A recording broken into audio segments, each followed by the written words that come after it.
We are going to continue with our study on Moses. And right now we're looking at the plagues in Egypt. And I had originally planned on skipping over this portion, at least for this series, or rushing through it, because we're really talking about Moses, and the plagues have more to do with Pharaoh than they do for Moses. But as I was going through the stories myself and even reading some books on Moses and things like that, I thought we really need this, because this really talks about Moses, and God is still developing Moses too. Moses, as you recall, if you've been here through the series, really didn't know who God was. Nobody at that time really knew who God was. They had heard stories about God that had been passed down from generations, but God had really not spoken to anybody. There's two 400-year periods of silence in the Bible. This is the first one. And then the second one is right at the end of the Old Testament, going into the New Testament, where there were no prophets, nothing really happening much. People had their traditions, they had their stories, but nobody really knew God. And so God appeared to Moses at the burning bush, and that was his introduction. But Moses is still learning who God is. And by listening to God and saying what God asks him to say and doing what God tells him to do, he is also learning who God is and seeing the power of God displayed. And that helps form Moses into the leader that he was. And by the time they leave Egypt, Moses has learned, when God speaks, I should listen. And for the most part, he follows God. The children of Israel grumble and complain, and why is God doing this, and why is God doing that? And Moses just learns, hey, if I need an answer, I'm just going to go to God. I don't understand anything. I'm just going to go out and say, God, I don't understand this. What do I do? And I'm going to listen to God. One time, he didn't listen completely, and instead of speaking to a rock like God told him to, he struck the rock with his stone, and he was punished for that because he didn't completely follow through. But Moses is learning to listen to God. And the amazing thing about these plagues is when you start at the beginning, remember when Moses, even before he went to Egypt, he argued with God and said, God, I can't do this because I can't talk. I mean, a lot of people think he stuttered or something.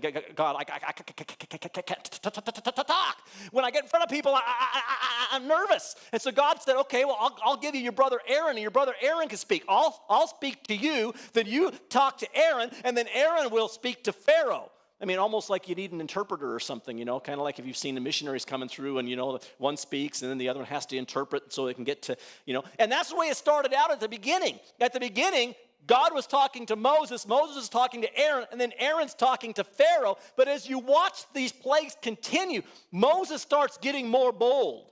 And it no longer says, Aaron talked to Pharaoh. Moses learns, hey, I can do this. And so Moses is learning how to follow God, and he's learning to have confidence in God through these plagues. So we've talked so far about the first 4 plagues. Moses, of course, went to Pharaoh and gave the message that God told him to give, let my people go. Pharaoh refused because he didn't like what Moses was saying. He was going to lose his free labor. So Moses said, well, if you don't let them go, then God's going to, let you know why you should let him go, because Pharaoh wanted to know, why should I listen to God? We talked about the first 4 plagues, which were the water turning to blood, frogs, gnats, and flies. Today, I'm going to go through the next 4. We're going to do the Reader's Digest version of these, and we're going to go through these very, very quickly, get through the next 4. So in Exodus chapter 9, verses 1 through 7, it says, then the Lord said to Moses, this is after the flies left, and Pharaoh hardened his heart again, go to Pharaoh and say to him, this is what the Lord, the God of the Hebrews, says. Let my people go so that they may worship me. If you refuse to let them go and continue to hold them back, the hand of the Lord will bring a terrible plague on your livestock in the field, on your horses, donkeys, and camels, and on your cattle, sheep, and goats. But the Lord will make a distinction between the livestock of Israel and that of Egypt, so that no animal belonging to the Israelites will die. Now, if you recall from 2 weeks ago, the first time God made that distinction was with the flies. Always in all the other plagues, it affected the whole land of Egypt and the surrounding area, so it even affected the Israelites. But now God is showing, not only do I have the power to bring judgment and to bring wrath, I also have the power to protect. So all the remaining plagues, they will affect Egypt only, and right outside of Egypt in the land of Goshen, where the Israelites live, they'll be free from all of it. And we talked about it with flies. I mean, have you ever told a fly to stay put? Okay, fly, you can affect this area over here, but don't you dare go over here. But that's what happened. It says there was not one fly found in the whole land of Goshen. Now, just that alone is a miracle. To have not one fly in the whole area. That'd be like saying there's not one fly in East Valley right now. But God said, okay, you flies, you all go here. Over here, there's going to be none. So once again, Moses tells Pharaoh at God's instructions, if you don't give in, he has a warning. You got your choice. You can give in and give what God's asking for, or you can accept the new plague. And what it's going to be is all the livestock is going to be affected. But it's only going to be the livestock here in Egypt. The land of Goshen where the Israelites live, there will be no plague on livestock. And the Lord set a time in verse 5. Moses said, tomorrow the Lord will do this to the land. So you got 24 hours, Pharaoh. Think about it. You can give in, or this time tomorrow, your livestock are going to start to die. And the next day, the Lord did it. All the livestock of the Egyptians died, but not one animal belonging to the Israelites died. Pharaoh investigated and found, because he didn't believe it. He said, okay, we got this terrible plague here. It's affecting livestock. Certainly it's got to. So it says Pharaoh actually went out and inspected. He investigated, found out that not even one of the animals of the Israelites had died. Yet his heart was unyielding, and he would not let the people go. So notice once again, God gives a warning first. That's the case in most of the plagues. Not all. Some of them God just said, we're just going to do this. There was no warning. But most of the time there was a warning, but Pharaoh didn't heed the warning. Pharaoh could have prevented all of these plagues if he would have simply listened to God and obeyed his instructions. At any time, Pharaoh could have given in to God, but because he refused, Egypt went through all of these things. Unfortunately, most of us aren't any smarter than Pharaoh. We too ignore God's instructions, and then for some reason we seem to be surprised when bad things happen. Why did this happen? Well, it's because we didn't listen to God. We didn't do things God's way. God says if we do things his way, we will be blessed. That doesn't mean nothing bad ever happens to us. But if we refuse to obey God, I can guarantee bad things are going to happen because God's blessings are tied into his commands. We need to obey the commands. All throughout Scripture, God warns about the consequences of disobedience. But for some reason, we think we're smarter than God, or those things only apply to other people. We're beyond that. We think we can outwit God. Or we don't believe God will actually do what he says he's going to do. No, God's too loving. God wouldn't do that because that wouldn't be a loving God. I just don't believe it. The Bible, it says right here, but I don't believe it's going to happen. Just as we read here with Pharaoh, God is happy to oblige when we say, why should I listen to God?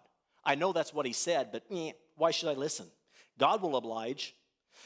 God does exactly what he promises he's going to do. Sometimes that's blessing, sometimes that's curses, but we choose which we're going to live under. The whole situation in Egypt could have been avoided if Pharaoh would have listened. And a lot of the problems we go through could be avoided if we would listen. So far, the plagues have been a nuisance, but they haven't really destroyed anything. This is the first plague that brings death with it. The fifth plague is a plague on livestock. Livestock was sacred to the Egyptians. They worshiped Manevus, who was represented by a bull. Manevus was the god of strength. They also worshiped Hathor, who was represented by the cow. Hathor was the goddess of love and beauty. Now, why they picked a cow to represent love and beauty is beyond me, because calves are kind of cute, but cows, how does that represent love and beauty? But that's the Egyptian god. Another of the Egyptian gods was Khnum. Khnum was the god of the Nile, or the protector of the Nile. A few weeks ago, we talked about Hapi, who was believed to be the source of the Nile. Hapi was essentially in charge of the water, but Khnum helped protect Hapi and protected everything else that benefited from the Nile. The god Khnum was represented by a ram. They also had a goat god.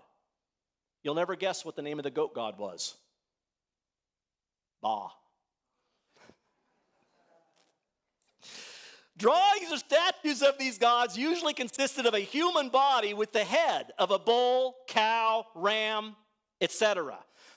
Egyptians protected livestock because to bring harm to one of these animals was considered to be a direct attack against the god that was represented by that animal. Bible commentator R. Allen Cole cites an ancient record of a battle that the Egyptians lost because their enemies put a herd of cattle out in front of them, between them and the Egyptians. And the cattle were sacred to the Egyptians. The Egyptians would not shoot arrows or throw spears or do anything because those cows were there, and they were afraid they might accidentally kill one of those cows, which would bring a curse upon them. So it's one of the few battles the Egyptians ever lost because the enemy was smart enough to put cows out in the middle. I thought that was pretty interesting. God challenges each of those gods, the ram god, the goat god, the bull god, the cow god. He challenges each of them and says, okay, if you're really powerful, why don't you protect the livestock? But they were powerless to stand up against the one true God. In verse 5, it says, all the livestock died. But we're going to see in previous plagues that they didn't all die. All doesn't necessarily always mean all, because there are still some livestock that get destroyed in the following plague. So what does it mean when it says all of them died? I think what it's trying to say, because we can say, well, there's a contradiction in the Bible, so we can't believe the Bible. If we really believe the Bible's inspired, there can't be contradictions. So we got to dig deeper and say, what is it really saying? I believe what it's trying to say is not all of them died, but all of them that got sick died. Once they got sick, there was no way of sparing them. Veterinarians couldn't do it. Magicians couldn't do it. Any animal that was struck with the disease, it was a death warrant. They died. Although it may not have destroyed all of them, it was a large percentage, and it devastated the Egyptians. None of the Egyptian gods, including Pharaoh, who was considered a god, was able to do anything to prevent it. Once again, as we've already taught, God made a distinction between the livestock of the Egyptians and the livestock of the Israelites. Even though it caused mass destruction throughout Egypt, we're told that not one, and that's pretty specific, not one of the animals of the Israelites died. But even after all of this, Pharaoh dug in and still refused to let the people go. So God sent another plague. If we jump down to verse 8, it says, then the Lord said to Moses and Aaron, take handfuls of soot from a furnace and have Moses toss it into the air in the presence of Pharaoh. It will become fine dust over the whole land of Egypt. Festering boils will break out on people and animals throughout the land. So they took soot from the furnace and stood before Pharaoh. Moses tossed it into the air, and festering boils broke out upon people and animals. It's believed that the ashes that Moses used were taken from the furnace that the Israelites used to make the bricks that they were forced to make. They had these brick-making furnaces. And it's kind of interesting that God took something that Pharaoh was using for evil. He was using it as a sign of oppression, and God used the ashes from that same furnace to bring this plague. Moses went and collected ashes from that furnace, the ashes left over after making bricks, threw them in the air. And when he threw those in the air, apparently it must have just kind of floated throughout the whole land or something, and boils broke out on everyone. It was another way for God to show Pharaoh who's really in charge. God took something that Pharaoh had created and turned it against him.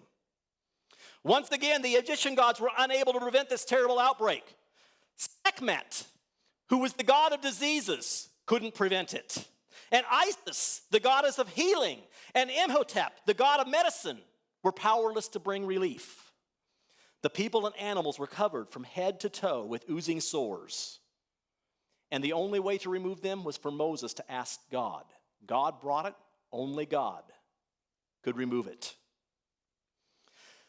But Pharaoh still refused to listen. So we go to chapter 19, verse 13. It says, then the Lord said to Moses, get up early in the morning, confront Pharaoh and say to him, This is what the Lord, the God of the Hebrews, says. Let my people go so they may worship me. Or at this time, I will send the full force of my plagues against you. As if it hasn't been bad enough already. God says, I've just been playing games up to this point. This is child's play. If you don't give in, I'm going to send the full force. How can things get worse than they already are? So that you may know that there is no one like me in all the earth. For by now, I could have stretched out my hand and struck you and your people with a plague that would have wiped you off the earth. God could have just said, you know what, forget it. I'm just getting rid of you. If I just get rid of you, then the children of Israel are free. They can go. But God didn't choose to do it that way. God chose to do a painful death, basically. You say, well, that's a mean God. But God had his purpose, okay?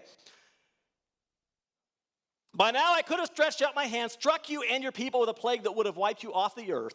But I have raised you up for this very purpose, that I might show you my power, and that my name might be proclaimed in all the earth. You still set yourself against my people and will not let them go. I love the part about sending the full force of plagues. You think the Pharaoh would pay attention and say, okay, it's been bad. I don't want anything worse than this.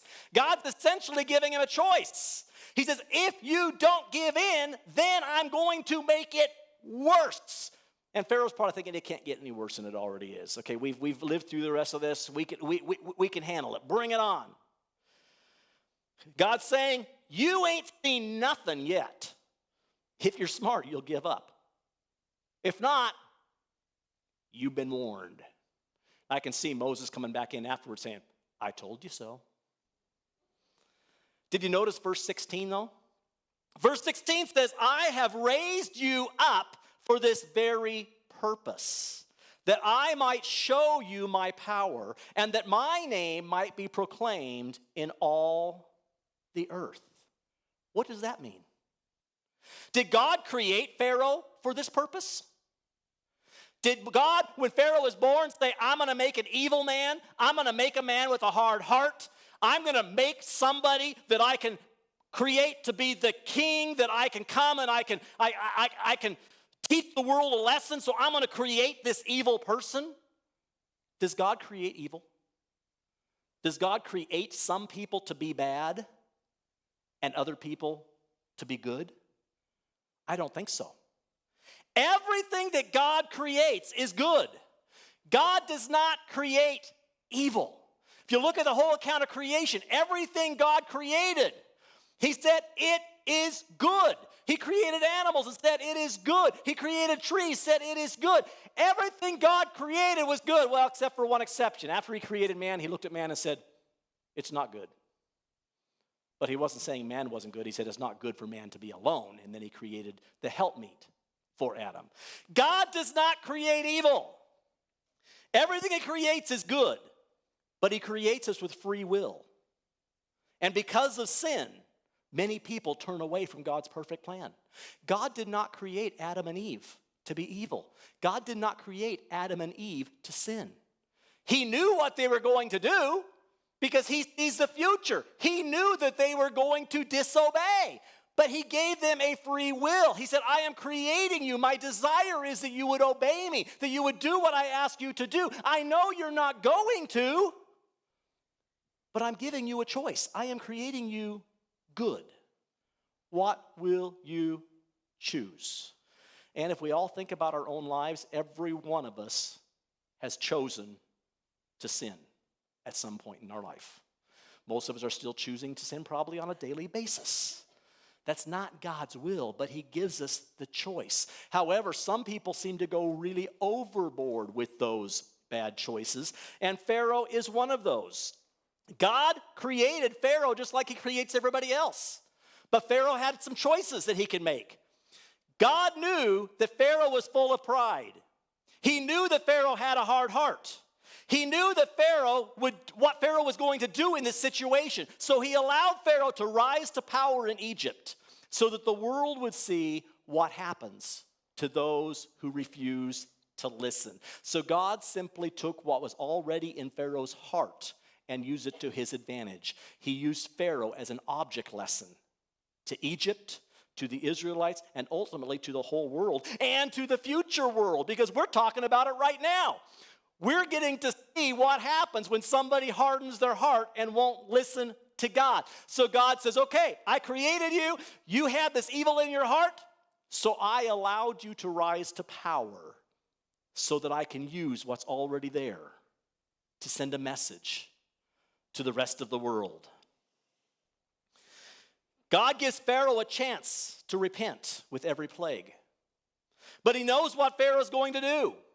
God knows that Pharaoh will keep hardening his heart. And each time he does, it gives God another chance to demonstrate his power. And the stories of what God is doing in Egypt this time are spreading throughout the whole earth. Pharaoh's stubbornness is making God famous. God could have easily destroyed Pharaoh by now. The Israelites could have already walked free. But God's saying, I haven't taught my full lesson yet. The Israelites don't completely understand. The Egyptians don't completely understand. Moses doesn't completely understand. So until I can get the message out loud and clear, I'm going to continue doing this. Pharaoh still refused to give in. So God sent another plague. This time, he gives Pharaoh notice of what he's going to do. In verse 18, it says, therefore, since you've hardened your heart, at this time tomorrow, so set your watch, look at the time. Okay, right now it's 11:30 a.m. Tomorrow, at exactly this same time, at 11:30 a.m. or whatever time it happened to be. Tomorrow at this time. I'm not just going to tell you it's going to happen tomorrow. I'm going to be specific. I'm going to tell you exactly when it's going to happen. That's another way of God to show the world or to show Pharaoh he's in charge. I mean, how many weathermen can predict the weather that accurately? I mean, sometimes they can't even predict. I look at my weather app and it says, 90% chance of rain and it doesn't rain all day. Another time I look at it, it says 10% chance and it'll pour all day. They can't even always predict the weather correctly. And how many guys were watching the predictions of the snowstorms we had this winter? And they'd say how much snow we're going to get.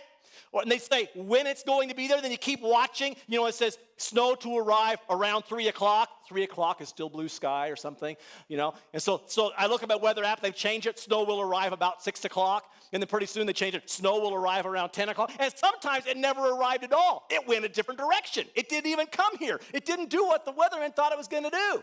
God not only tells him what's going to happen, God says this is exactly when it's going to happen.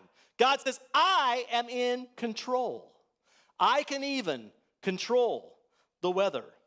Therefore, at this time tomorrow, I will send the worst hailstorm that has ever fallen on Egypt from the day it was founded till now.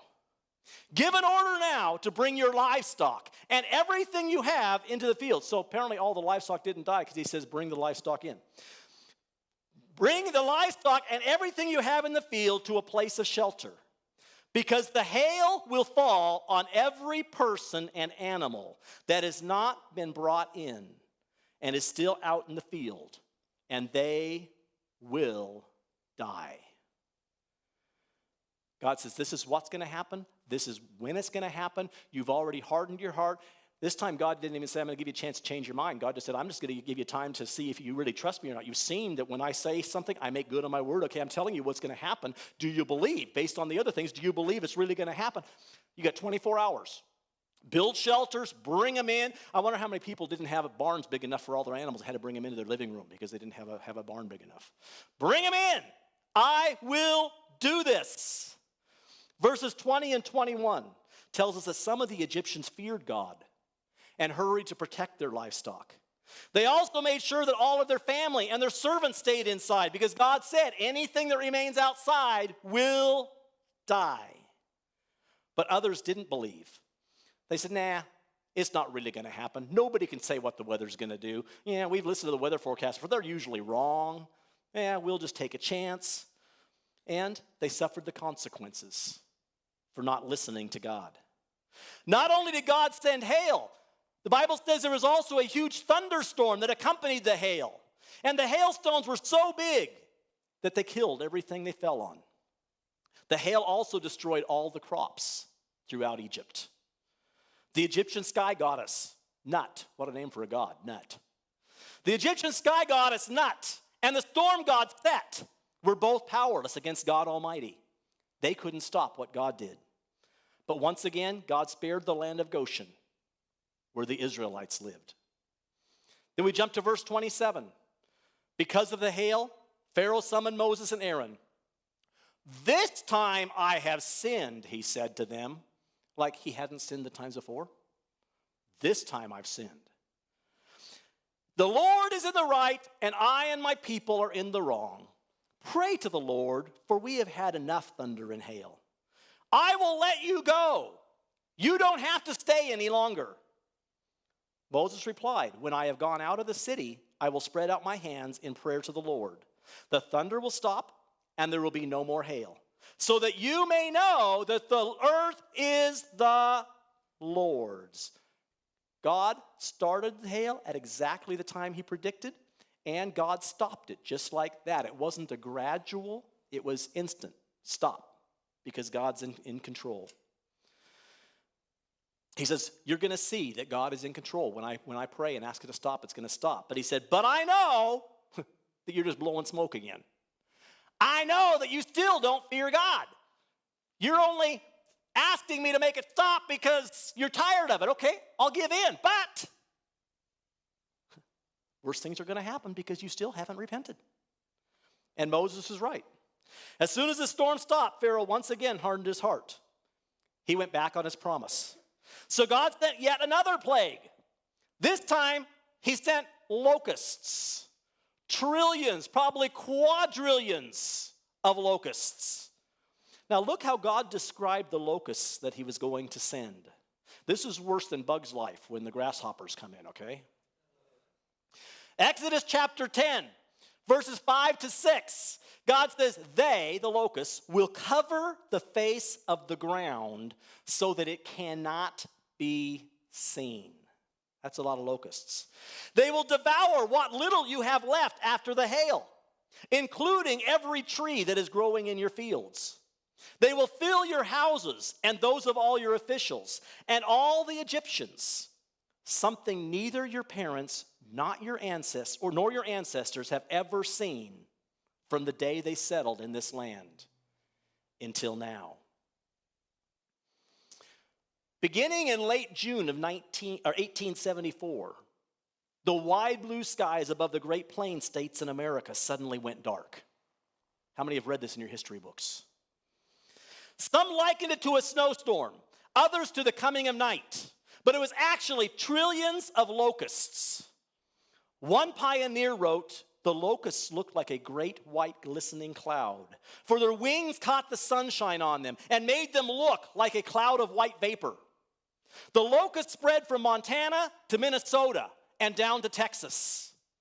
Historical accounts of this plague, in fact, Laura Ingalls Wilder writes about this in one of her books. When they're on the prairie, they experience this, and she writes about her family's experience with this plague of locusts in America.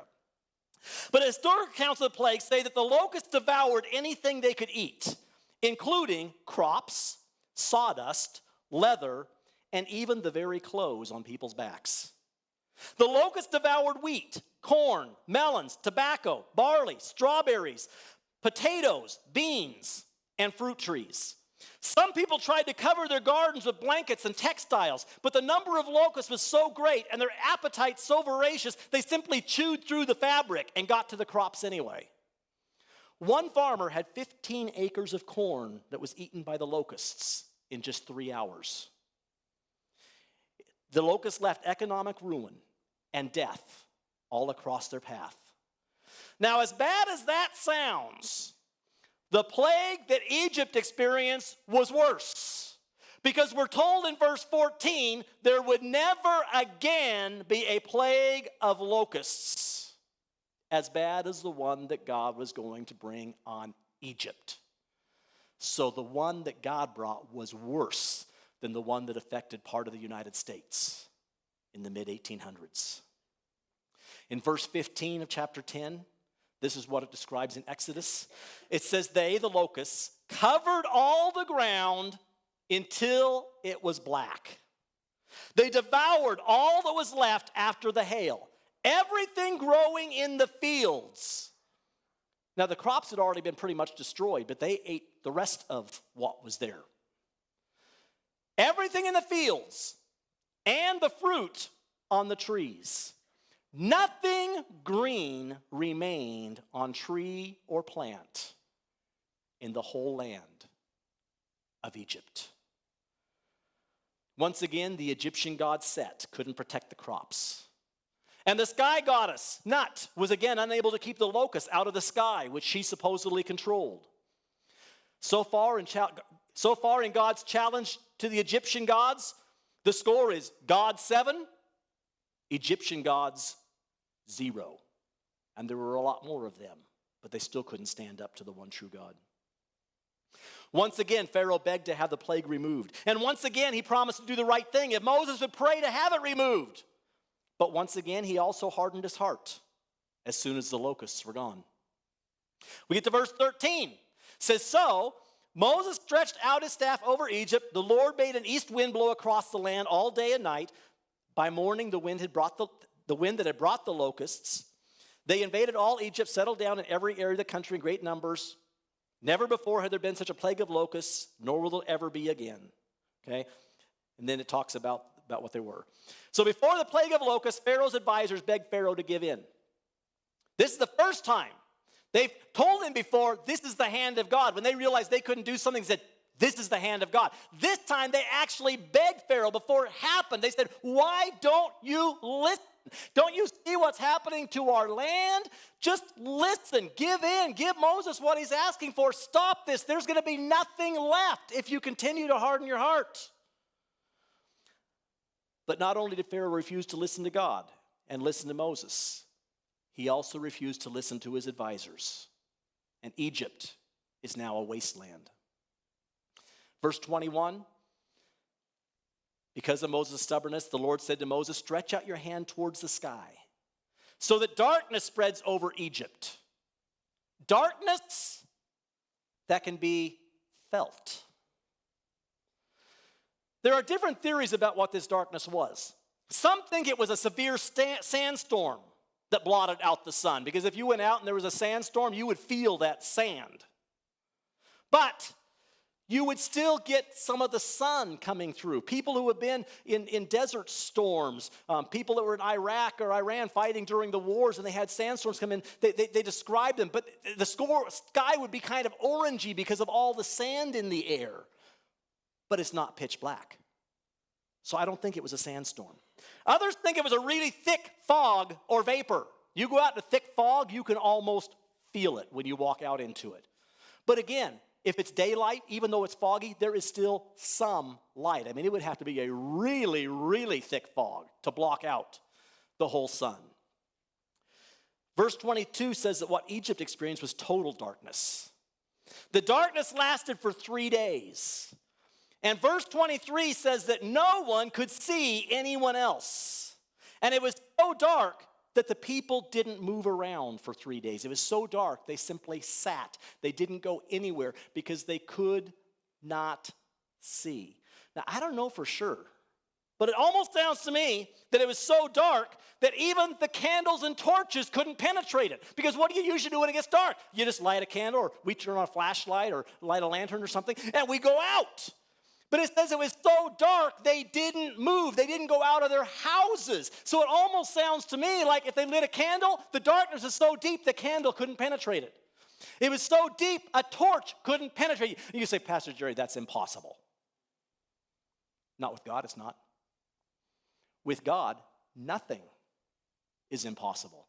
If God can have it hail on just the Egyptians and not Goshen, if God can have flies in just Egypt and not in Goshen, why can't God make a darkness that's so deep that even light can't penetrate it? Now, I'm not saying that's what happened. That's what it sounds like to me. So that's my version of the story, all right? When you preach, you can tell your version. That's my version of the story. But it is dark. Pitch dark. Black. It was so dark, people couldn't see each other. How would you like to go 3 days without seeing another human being? Somebody might say, yeah, that would be awesome. But if you really had to go through that 3 days without being able to see anything, I'll bet you'd get pretty tired of it after a while. They went 3 days without being able to see anyone.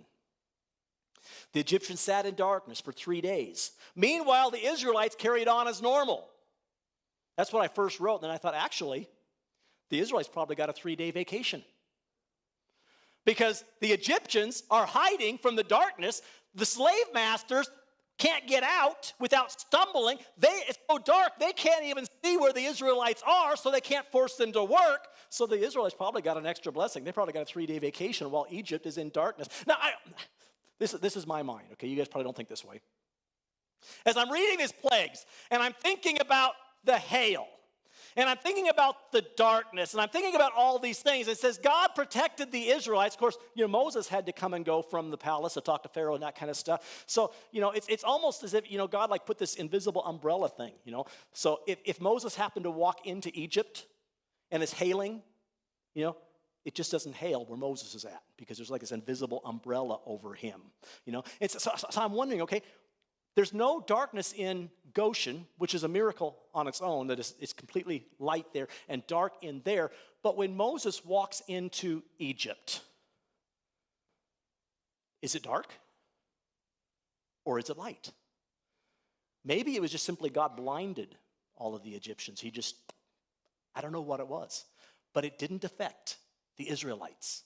It only affected the land of Egypt.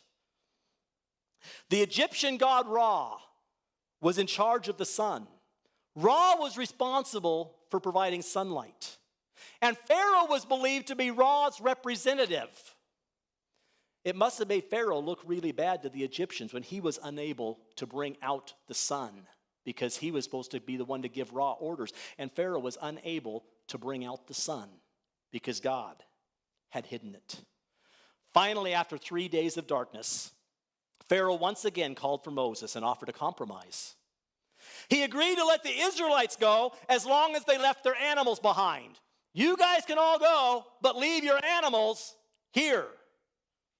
Some Bible commentators think that Pharaoh intended to steal the Israelites' herds once they left. Since most of the ones in Egypt were wiped out, they think that he's saying, go on, you leave your animals, you go. And while they were gone, he's going to take all the animals for himself.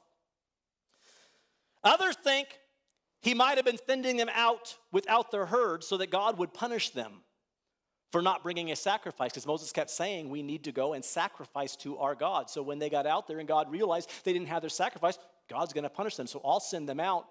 We'll let their God finally turn some fury on them. We've seen enough of God's fury. We'll let God turn on them without the animals. But I think he was simply using the animals as a bargaining chip. He knew the Israelites couldn't survive for long in the desert without milk and without the meat that their herds could provide. So he said, I'll send them out, but they won't last very long out in the wilderness because they're going to get hungry and they'll be coming back because I've got the animals here. Well, Pharaoh didn't know what we know because we've read ahead. The Israelites didn't have to use their animals for food in the wilderness. In fact, how did they feed their herds in the wilderness? It's out there in the desert. I think they probably fed them manna. God provided food for the Israelites miraculously. God sent manna from heaven, and if you don't know this story, you can read ahead. We'll get to that in a few weeks. They were hungry. God sent them bread every morning, and he sent them quail every night to eat, so they would not have starved. When God sends us to do something, we don't always understand how he's going to provide, but God will provide if we're following him. But I still think it was Pharaoh's way of saying they're going to be back. But Moses said no. God told us to go with everything. He said every person and every animal. In fact, Moses' exact words to Pharaoh in the book of Exodus are, not one hoof will be left behind. We are going completely. When we go, we're out of here. Everything goes with us. And Pharaoh was furious. He looked at Moses in verse 28, and he said, "Get out of my sight. Make sure that you do not appear before me again. The day you see my face, you will die." And Pharaoh had the power to make that happen.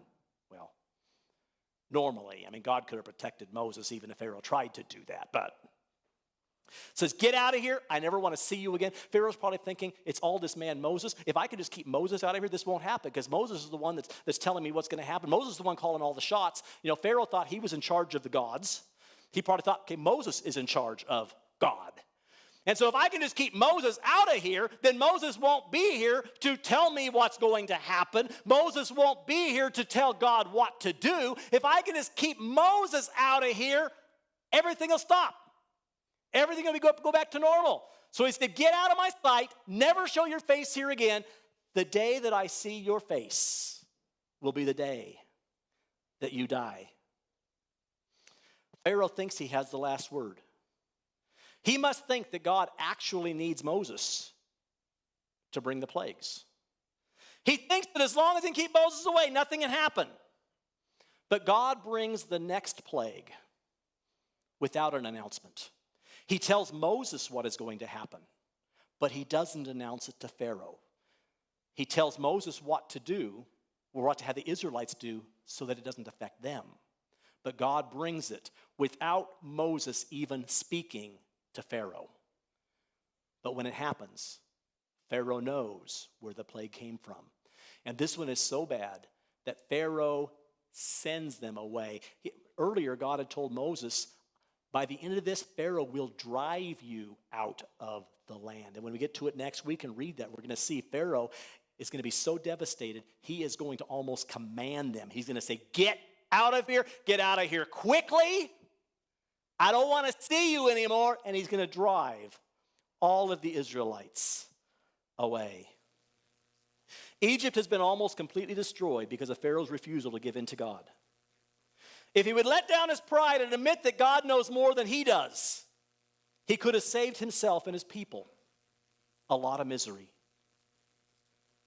How many times do we suffer at the hand of God?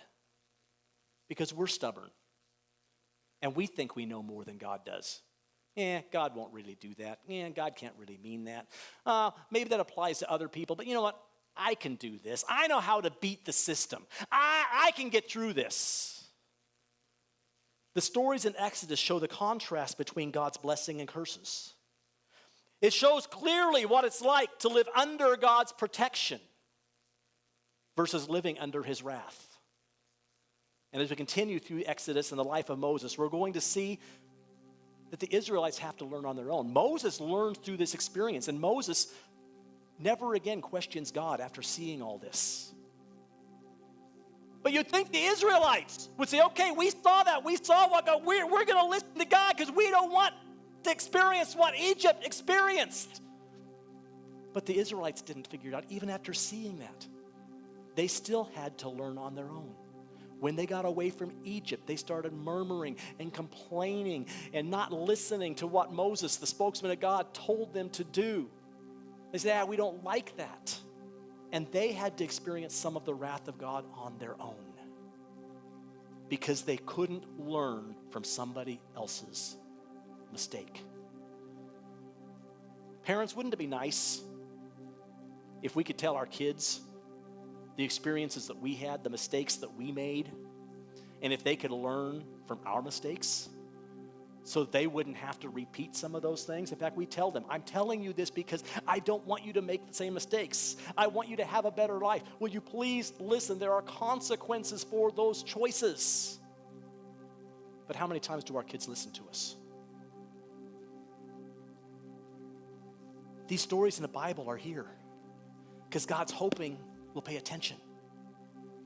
Hopefully we can learn from somebody else's mistake.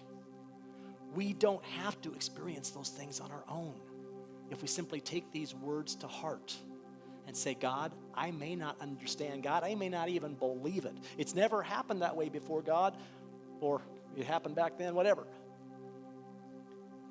I don't understand it, but God, I believe that you are who you say you are. I believe you can do what you say you're going to do. In fact, I believe you will do, because God always keeps his promises. And if we could learn to obey God's commands, we would have a better life, because we'd be on the blessing end of God instead of the cursing end of God. The Israelites should have left Egypt with such an awe of God that they'd listened the first time. But we're going to see them do the same thing that Pharaoh did. So what will we do? Will we take these messages to heart? Will we say, you're God? Heavenly Father, I pray that you take the word this morning. I believe every story in the Bible is there for a purpose. We can learn something from every story if we listen to what you're trying to say. And I pray that you would speak to us this morning. Show us the areas in our lives that we have not completely given over to you.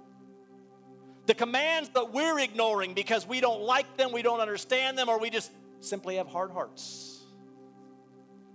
Help us to give you everything and say, God, when you speak, I will listen, because I want your blessings on my life. We love you, Jesus. Amen.